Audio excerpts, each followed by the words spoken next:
Assalamualaikum, ayo belajar bareng aku lagi di RNM Channel. Kali ini aku mau bahas latihan soal kebidanan yang sesuai FR tahun 2024 atau tahun ini dari teman-teman yang sudah ujian. Yang belum subscribe, ayo di subscribe dulu agar kalian tidak ketinggalan info, materi maupun soal yang berkaitan dengan SKB, P3K maupun UKOM. Langsung ke soalnya aja. Nomor 1. Seorang wanita hamil trimester kedua datang ke puskesmas dengan keluhan sering ingin memakan kapur tulis dan tanah liat selama beberapa minggu terakhir. Ia merasa sulit menahan keinginannya tersebut meskipun tahu bahwa benda-benda tersebut tidak layak dimakan. Setelah pemeriksaan didapatkan kadar hemoglobin yang rendah dan tanda-tanda anemia defisiensi besi. Pertanyaannya, berdasarkan kasus di atas, kondisi yang dialami oleh wanita hamil tersebut disebut A. Anoreksia nervosa, B. Bulimia nervosa, C. Hyperemesis gravidarum, D. Malnutrisi energi protein, atau E. pica. Dan jawaban yang benar adalah E. pica. Di sini aku mau bahas per opsi. Kita mulai dari opsi A, anoreksia nervosa. Ini opsi yang salah karena anoreksia nervosa adalah gangguan makan yang ditandai dengan pembatasan asupan makanan secara ekstrim dan ketakutan berlebihan terhadap kenaikan berat badan. Lanjut opsi B, bulimia nervosa. Ini juga opsi yang salah karena bulimia nervosa adalah gangguan makan yang ditandai dengan episode makan berlebihan yang diikuti oleh upaya kompensasi seperti memuntahkan makanan atau menggunakan obat pencahar. Dan untuk opsi C, hyperemesis gravidarum. Ini juga opsi yang salah karena hyperemesis gravidarum adalah kondisi pada kehamilan yang ditandai dengan mual dan muntah berat yang menyebabkan dehidrasi dan ketidakseimbangan elektrolit. Lanjut ke opsi D, malnutrisi energi protein. Ini juga opsi yang salah. Malnutrisi energi protein terjadi akibat kekurangan asupan kalori dan protein yang menyebabkan penurunan berat badan dan kelemahan. Sedangkan untuk opsi E, pica, ini adalah opsi yang benar. Pica adalah gangguan makan yang ditandai dengan keinginan untuk memakan benda-benda yang bukan makanan, seperti tanah, kapur, atau kertas. Hal ini sering dikaitkan dengan anemia defisiensi besi pada kehamilan. Oke ya, kita lanjut ke soal nomor 2. Seorang bidan sedang membantu persalinan ketiga pada seorang ibu yang baru saja melahirkan bayi dengan selamat. Untuk membantu pengeluaran plasenta, bidan melakukan manuver dengan satu tangan menahan fundus uteri melalui dinding perut guna mencegah inversi uterus, sementara tangan lainnya secara hati-hati menarik tali pusat ke arah bawah. Pertanyaannya, manuver yang dilakukan oleh bidan tersebut dikenal sebagai A. Manuver Mike Roberts, B. Manuver Christeller, C. Manuver Craig, D. Manuver Brent Andrews, atau E. Manuver Zavanelli. Dan jawaban yang benar adalah D. Manuver Brent Andrews. Oke, kita langsung bahas aja. Kita mulai dari opsi A, manuver Mike Roberts. Ini opsi yang salah karena manuver Mike Roberts dilakukan untuk menangani distosia bahu dengan cara melipat kedua paha ibu ke arah dada guna memperluas panggul. Dan untuk opsi B, manuver Christeller. Ini opsi yang salah karena manuver Christeller adalah penekanan fundus uteri dengan tangan secara eksternal untuk membantu proses persalinan saat bayi sulit lahir, yang kini jarang direkomendasikan karena tingkat resikonya. Dan untuk opsi C, manuver Craig, ini juga opsi yang salah karena manuver Craig adalah teknik menekan fundus uteri dengan tangan untuk membantu pengeluaran plasenta tanpa menarik tali pusat. Dan untuk opsi D, manuver Brent Andrews, ini adalah opsi yang benar dari pertanyaan soal nomor 2. karena teknik ini dilakukan dengan menahan fundus uteri untuk mencegah inversi uterus dan menarik tali pusat dengan lembut untuk membantu pelepasan dan pengeluaran plasenta. Dan untuk opsi E, manuver Zavanelli, ini opsi yang salah karena manuver Zavanelli dilakukan dengan memasukkan kembali kepala janin ke dalam rahim untuk memungkinkan persalinan dengan operasi sesar dalam kasus distosia bahu yang parah. Oke ya, kita lanjut ke soal nomor 3.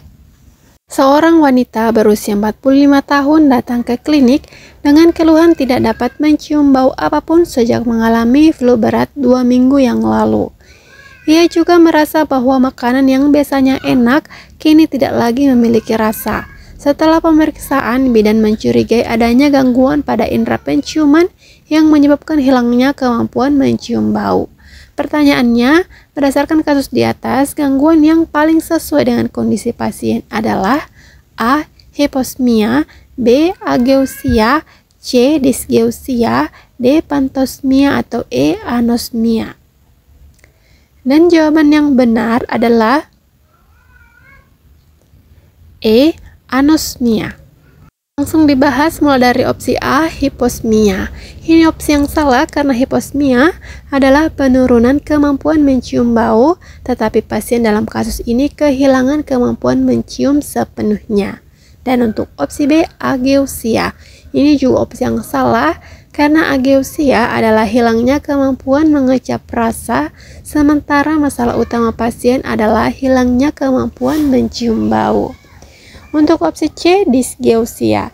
Ini juga opsi yang salah karena dysgeusia adalah sensasi rasa aneh seperti rasa logam, busuk, atau asin yang menetap di mulut yang tidak sesuai dengan gejala pasien. Untuk opsi D, pantosmia. Ini juga opsi yang salah karena pantosmia adalah mencium bau yang tidak ada dalam kenyataan, sementara pasien dalam kasus ini tidak dapat mencium bau sama sekali.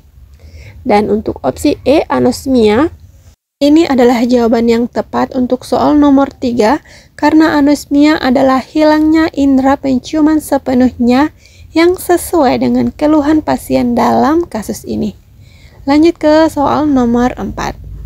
Seorang ibu datang untuk pemeriksaan rutin pada hari ke-10 pasca melahirkan.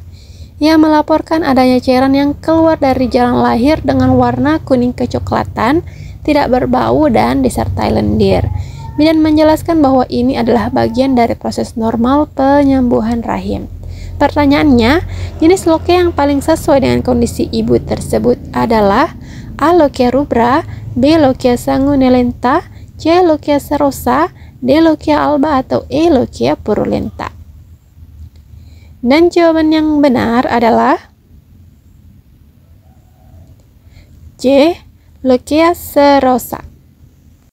Ini adalah tabel jenis-jenis dari lokia. Mulai dari lokia rubra, waktunya itu dari hari pertama sampai hari ketiga, warnanya merah kehitaman. Nah, ciri-cirinya terdiri dari sel desi2, vernix caseosa, rambut lanugo, sisa mekonium, dan sisa darah. Dan lokia yang kedua, sanguinolenta, ini waktunya di hari ketiga sampai hari ketujuh. Warnanya merah kekuningan. Ciri-cirinya sisa darah bercampur lendir. Dan lokia yang ketiga ada serosa, waktunya itu di hari ke-8 sampai hari ke-14. Warnanya kekuningan atau kecoklatan. Ciri-cirinya lebih sedikit darah dan lebih banyak serum, terdiri dari leukosit dan robekan laserasi plasenta. Dan lokia yang keempat ada lokia alba, waktunya itu setelah 14 hari postpartum, warnanya warna putih dengan ciri-ciri mengandung leukosit, selaput, lendir serviks, dan serabut mati.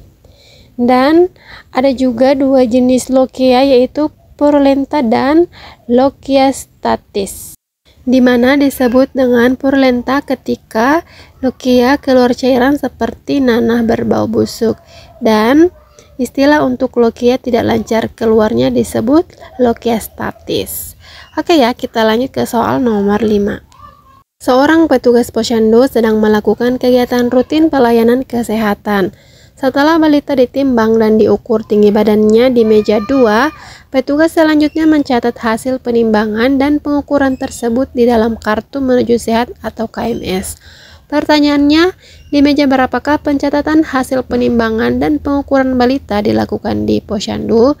A. Meja 1, B. Meja 2, C. Meja 3, D. Meja 4, atau E. Meja 5. Dan jawaban yang benar adalah C. Meja 3. Ada 5 meja dalam meja Posyandu balita. Yang pertama itu meja 1. Di sana pendaftaran balita. Meja 2 penimbangan dan pengukuran balita. Meja 3 pencatatan hasil penimbangan dan pengukuran. Meja 4 penyuluhan dan pelayanan gizi. Dan yang kelima pelayanan kesehatan, pemberian vitamin dan imunisasi.